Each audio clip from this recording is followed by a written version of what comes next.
Cap of over the past few weeks of what I've been doing here with the Chevelle build. Man, I got this this new GoPro that I've been using, and I'm looking at this thing now, and I had to get a light to put on here, and this light is bright. Man, this thing is like really bright. Let me see if I could. Wow, this thing is like super bright. But yeah, anyway, this is just a quick recap of the stuff I've been doing and what I've got accomplished thus far with this 71 Chevelle build, resto mod. I've been doing like 2 or 3 different things at the same time, and I finally got everything dialed in. So I'm gonna make this a really quick video. I'm not gonna do a whole lot of going over what I did. I'm just going to show you what I did. So right here, you can see I finally got my center console is complete. Everything is done on it that I'm going to be doing right at this moment. Yeah, that was a big challenge, but you see the little push button halo light push buttons right there. Those are for my my power door locks, and of course these over here are for the bottoms are for the power the power windows, front passenger driver side power windows, and the top 4 going right along the top there are for the rear power windows. I haven't got those installed yet, but that'll be my next thing, getting those all dialed in. But yeah, man, everything is all good to go. Everything is wired in. I even threw my kick panels in just to see, because I got all of the brains of my remote alarm system is behind here, so I got them tucked into there. You see I got that one in over there, just temporarily mounted in there just to make sure everything. So the way I do it is I get it all in, make sure it's all working, then I wire it all up, loom it all up, tuck it in, and if there's anything that goes over it, I like to lock that thing or put that whatever goes over it just so I can make sure that it's going to fit. So I'll take those kick panels back off here in another day or two. But yeah, and then also you see I got my cowl induction hood mounted up with my CVF aluminum hood hinges. Those again were a pain to get in, but once I got them all lined up and dialed in, it was perfect, man. They look nice. I still gotta tighten these up just to make sure it's all locked in. But yeah, it was a little challenge, but I made it happen. I will tell you one of the things I did have to do, which I don't know if it was an issue with the I don't know if it was an issue with the way these CVF hood hinges were designed, or I don't know, but I'm going to show you what I end up having to do is right here. Make sure I can see right here.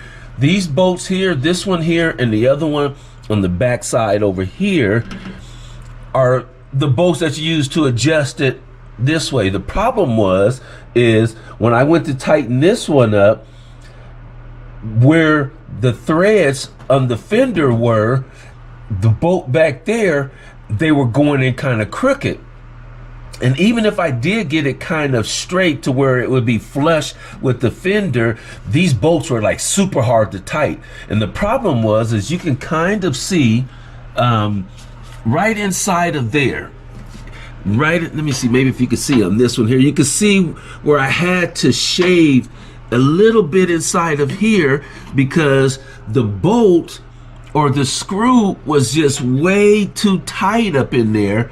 You can kind of see here, the screw was just way too tight up in there, almost as if this oval shape here where the screw goes should have been just a tiny bit wider so you can have a little bit of play when you go to put that screw in. And because of that, it didn't have that play in there. What I ended up having to do was I took a little file and I just filed it down a little bit. I didn't even file it down that much, but it was enough to take the aluminum coating of the paint on there off. So now that's why you see the metal or the aluminum polished aluminum in there. But I'm just going to take and just repaint that black so you can't really see that that's what the issue is or that happened. But yeah, once I did that, then I was able to line this thing up and get it it just worked a whole lot better. So yeah, that I got done. And then of course you see here I had to notch this out to get this part of the cowl portion here to fit over my throttle body. So now it's perfect. It drops down like right about in here somewhere, and it's cool. The only thing is I hate that I accidentally right there, you can barely see it. I don't know if you can even see if I get really close up on it. Right there, got that tiny little chip right there in the corner, but it's all good. I ain't worried about it. I actually, when I bought this one here, originally I bought a 92 millimeter, but then I ended up getting this one. But I kept the 92. It's over there somewhere in one of those 100,000 boxes over there. So, if I ever decide I want to take that off, and I know some people say, these cars the 102s are useless. They're no different than the 92 millimeter or 95 millimeter. I'm not sure which one it is, but yeah, man, this is what I got. And then, so that was some of the stuff, a few of the things that I've been working with and have been able to finally finalize and finish up. But the other thing is my alarm system. So now I got my alarm system, and I showed you before, this is the alarm system here. the key fob rather here that I use. It's pretty nice. It shows a picture of the car. And whenever something is triggered, it'll pop up on there, let you know what it is that's triggered. And that comes from this alarm system is this guy right here. Safeguard, right here, two-way car alarm system. Amazon special, man, Amazon special. This is what I got. I bought the same one for my 67 Impala, and I've always loved that thing. Haven't had any issues with it. It wires up relatively easy. So I said, well, why not? Why go mess with something different? I just bought something that I was familiar with and put it on here. But yeah, so now, and I don't know if I think I mentioned it one time before, but I had to, let me open my door here.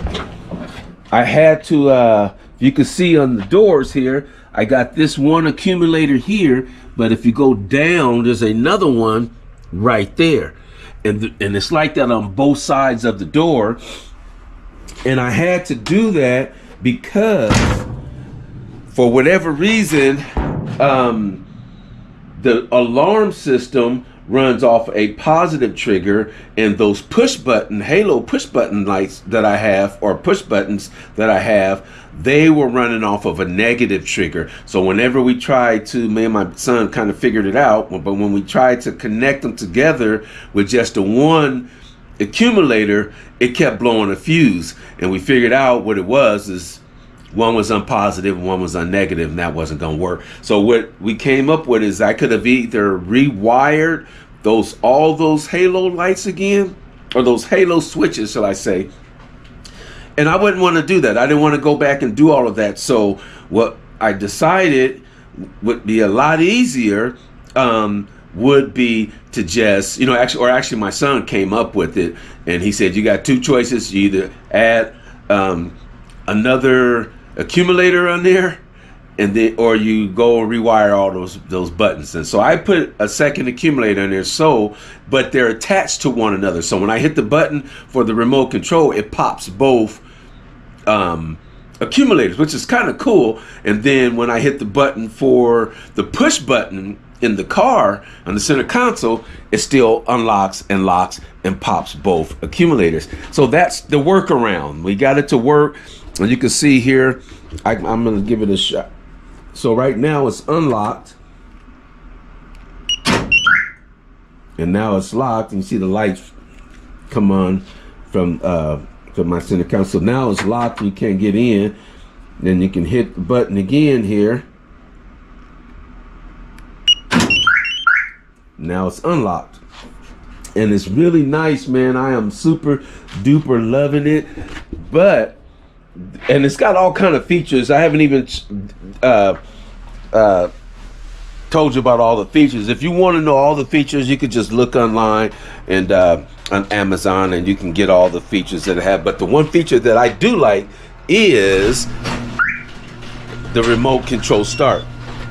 So now it just armed itself because I turned the alarm on, turned it off, and I didn't open the door to reset it. So it thinks that, it has an automatic arm again. So what I can do is I can unarm it again, and then I can open the door second, and then I can just close it back.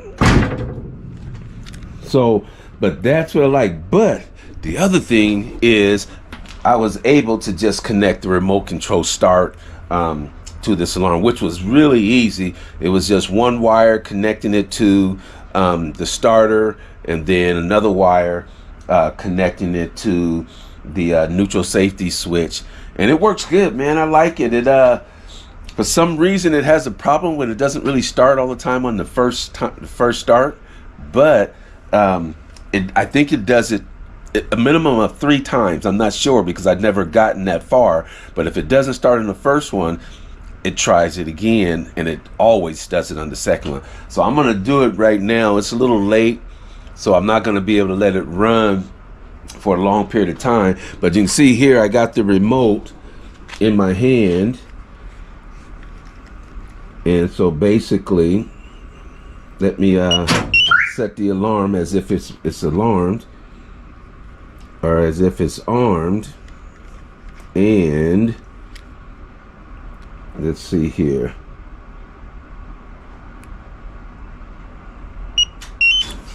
There she goes. You see everything's firing up. See, it'll try to start once, but I think it's starting too fast for the fuel pump to get fuel all the way up. But the second time, it always starts.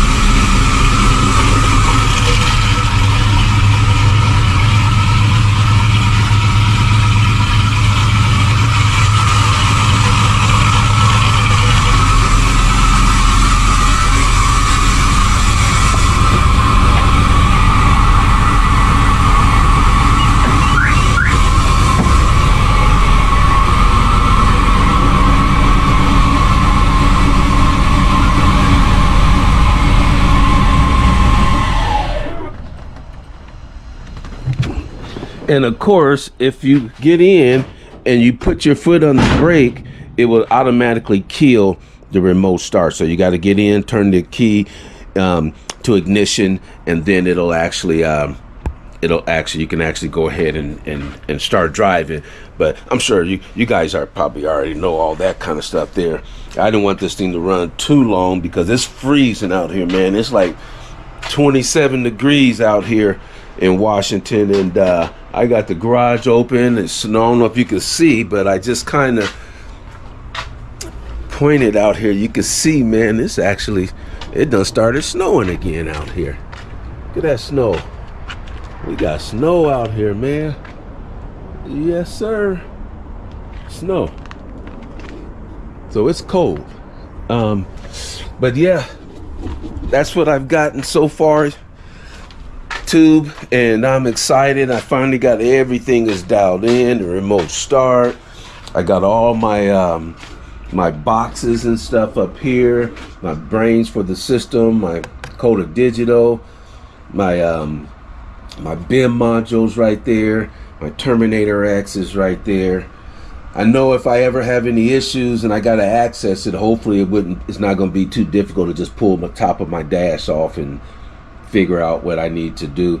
I know some people put it in the glove box and put these things where they're more accessible without taking that off, but I don't think it's going to be a problem pulling 4 or 5 screws off and just taking just this portion off. And of course, y'all remember I had all this stuff loomed up looking nice until I started having issues after I put my dash in, and I wasn't getting ready to take this all back apart, that dash completely out. I may sometime down the road or something take it back out, clean it back up, put it back in the loom, and make it look nice and neat. But when I put that top on here, not even gonna see it, man. Ain't nobody gonna know it looks like that but me. And since I'm the one that does most of the work on this car, that's not gonna be a problem for me. But yeah, man, so I got the hood on and this thing works flawlessly, man. Look, I can take this and push this bad baby down.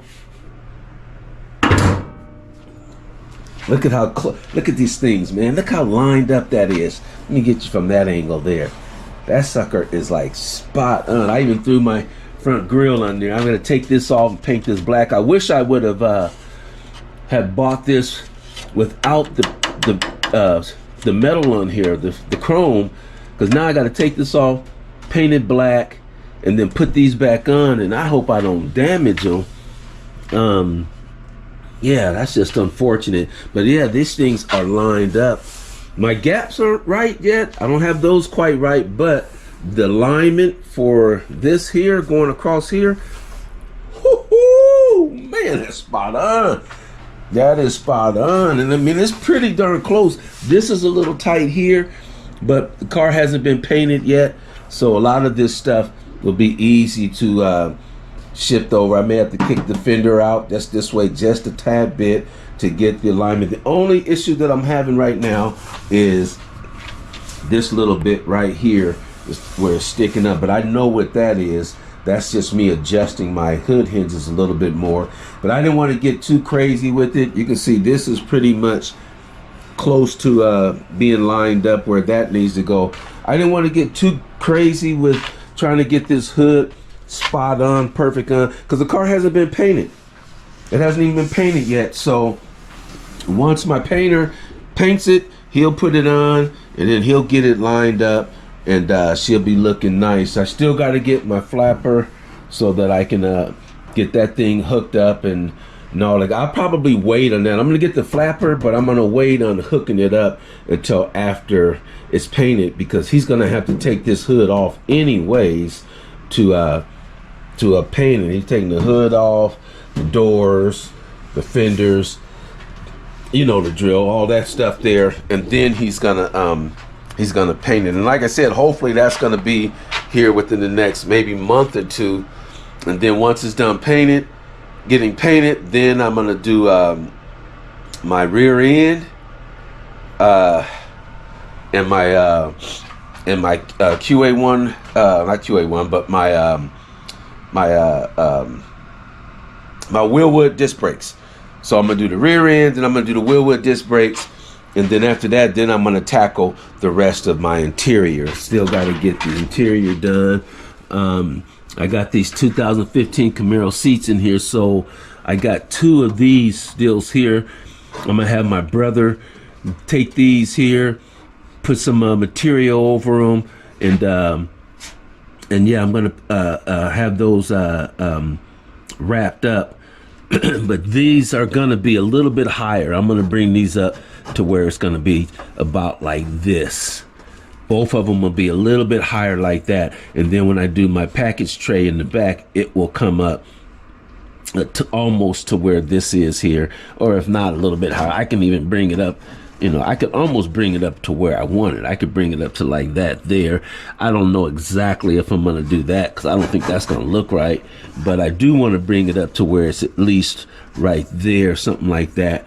But I don't know. I'll figure that out when that time comes. But yeah, man, she is definitely coming along. I threw these things on here just so that I can make sure that this lock is moving freely and whatnot. But so, yep, tube, that's it.